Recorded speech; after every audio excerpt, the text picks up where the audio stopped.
సేవకులను గురించి ఒక విలువైన మాట. ఒకరోజు నేను పోలీస్ డిపార్ట్మెంట్లో పనిచేస్తున్నాను. వాక్యం అర్థమైన ఎవరైనా సేవ చేయాలనుకుంటారు. ఒక పక్క ఉద్యోగం చేస్తూ మరో పక్క సేవ చేస్తూ ఈ ఉరుకులు పరుగుల జీవితంలో పరిగెడుతున్నప్పుడు పోలీస్ డిపార్ట్మెంట్ అంటే ఎలా ఉంటుందో మీకు తెలుసు. ఖాళీ ఉండదు. ఈ బైబిల్ని సెంట్రీ డ్యూటీలో పోలీస్ స్టేషన్లో చదువుకునేవాడిని. ఇదే బైబిల్ నాది. ఇలా చదువుతుంటే ఒకరోజు మా రైటర్ చూశాడు దాన్ని. ఎందుకు చెబుతున్నాను వినండి. నువ్వు క్రిస్టియన్వా అని అడిగాడు. అవును సార్ అన్న. ఇంటికి వెళ్ళినప్పుడు చదువుకోవచ్చుగా, స్టేషన్లో ఎందుకు చదువుతున్నావు అంటే నేను క్రిస్టియన్నే కాదు సార్, ఉపదేశకుడిని కూడా అని చెప్పి. ఆయన క్రిస్టియన్ అన్న సంగతి నాకు తెలియదు.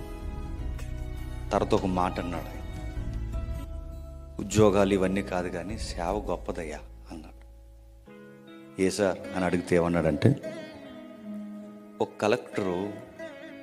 కలెక్టర్ పదవి చేసినంత కాలం గౌరవిస్తారు, మన ఎస్పీని పవర్లో ఉన్నంత కాలం గౌరవిస్తారు, మన ఒక సేవకుడు చనిపోయిన ఫోటోను గౌరవిస్తారు.